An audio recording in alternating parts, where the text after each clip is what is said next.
Good afternoon, everyone. Thanks for joining me in this video. Today is Monday, 24th day of March 2025. This early morning, this memo, or I could say letter, was circulated. Okay, it was circulated to so many news media. And what is it all about is Archdiocese of Sowore. Sowore is in Imo State, Office of the Chancellor, notification of the kidnap and call for prayers. Okay, and this is what it reads. I am directed to inform you that one of our priests, Reverend Father John Obachu, was kidnapped on the evening of Sunday, 23rd March 2025. That was yesterday, right? Reverend Father John is the parish priest of the Holy Family Catholic Church, Izombe. The sad incident occurred along Ejime something like that, road in Oguta local government area of Imo State. He was kidnapped on his way to the priest annual retreat. Okay, we invite all Christ faithful and all men and women of goodwill to earnestly pray for the quick and safe release of our priest. I'm not seeing the letter well because it is more in my device here. Okay, I think if I am putting it on this video, it will be bold for people to read. Okay, but the memo is all about the kidnap of a Catholic priest, and I don't really know what Reverend Fathers has done to these kidnappers. Every now and then they are kidnapping them. So a Catholic priest was kidnapped in Imo State yesterday. Yet again, every now and then kidnapping upon kidnapping. And on my next video, I will be talking with you about what happened in Enugu State. Gunmen invaded police station as well. They cut away guns. They burned down the places. So the level of insecurity in Nigeria is what we always report in this channel, because the Nigerian mainstream media are shying away from the fact that a lot of bad things are going on.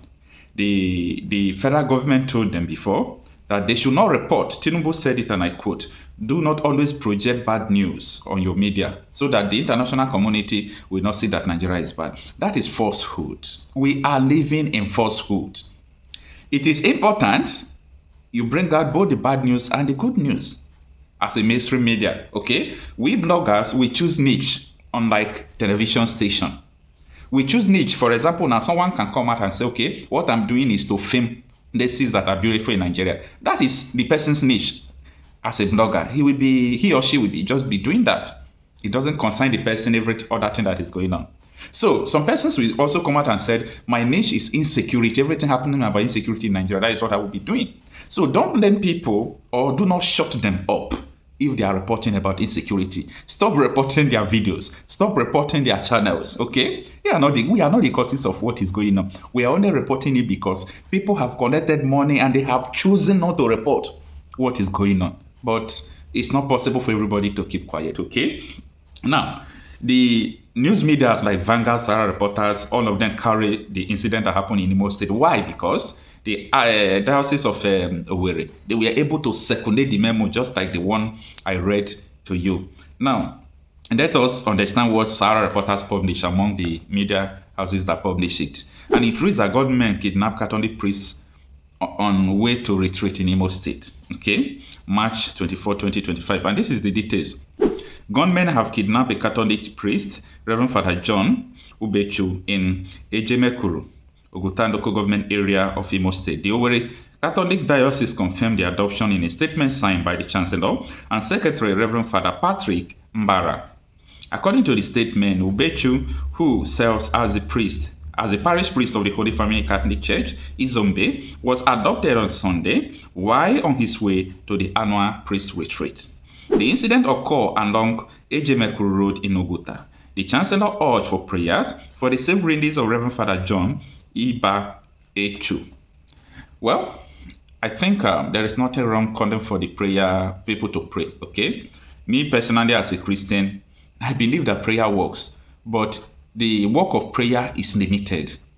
It's limited in the sense that I learned that prayer is for the things, is for, let me say, intervention of the things human being cannot do. That is where you consult the invisible being, you consult spirits, you consult your God, because they are something that is above you. But not in a situation where you people know the causes of insecurity, you people knows all the problems going on, and you are praying for God to answer. I don't know the kind of God you are praying to, because God is not a partial God. God have given you brain, God gave you hand, God gave you everything, brain to think, eye to see, ear to hear. You know what you are supposed to do. The Catholic Church know what they are supposed to do. But they are not doing it. It's only the other father from Benue State that took the bold step, and they are threatening him now as I learned. Took the bold step to go and report Nigerian Fulani herdsmen in the US Congress the other day. What is the can doing? Nothing. The targets of Catholic priests in these days is alarming. Well, I don't know whether they think that, Catholic priests should have money because they have big congregation. Could it be the reason why? But I've lived with the Reverend Father for 1 year. So if people think that Reverend Fathers have money, it's a very big lie. Reverend Fathers don't have money at all. Because even the money you gain from the parish goes to bishop, from bishop to either their province, from there to either cardinal center, or from there they send it to Rome. That is how Catholic Church operates. So if kidnappers are thinking that they will be renewing their gun wounded through the kidnap of parish priests, it's totally wrong. Now, the article continues. In a statement read, notification of kidnap and call for prayer. That is the one I read from the beginning, this one here. So it is so unfortunate, and something must be done. Yes, we'll continue to say it every day, okay? It doesn't matter if we say it for 10 years.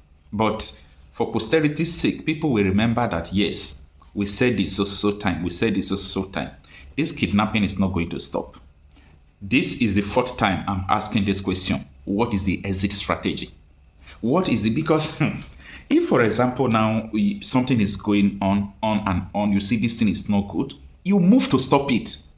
But as I speak to you, Nigeria don't have exit strategy. They don't have like a plan to stop the kidnapping. They don't have any plan to stop the inflows of these people. These people most of them are not Nigerians. Most of them are not Nigerians. Before this thing started happening, I know that, yes, right from time, there are minor kidnapping, all those things. That is why if most of the kidnapping, if they happen, I will tell you that this one is from people who are the other side of kidnappers. But we are talking about the influence of terrorists from outside Nigeria. It is going to go a long way to become a battle that people will fight.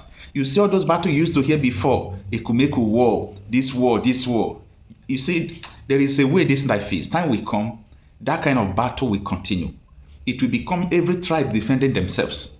Okay? Every tribe will be defending themselves because nobody that will defend you, nobody. Forget about security agency, they are even beheading them. Your president, CDS, is not talking.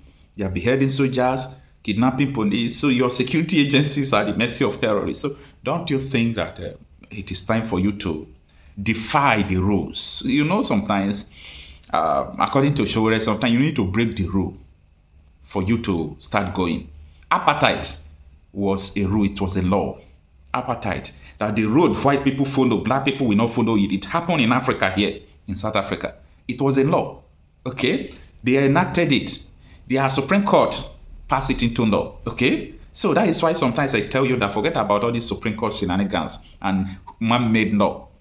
We human beings are fallible. So we are fallible. It's not because someone made the law, Supreme Court say something, you say that is total. Apartheid was a demonic law. But it took only Nelson Mandela going to prison for 20-something years. And when he came out, everything was okay. And that is why I am also using this opportunity to encourage everyone. Every people who are trying to say something that is good, that they are detaining, criticizing, persecuting, it's matter of time, okay? It's matter of time. You are on a good course. Do not let anyone to off your candle. Keep your heads up.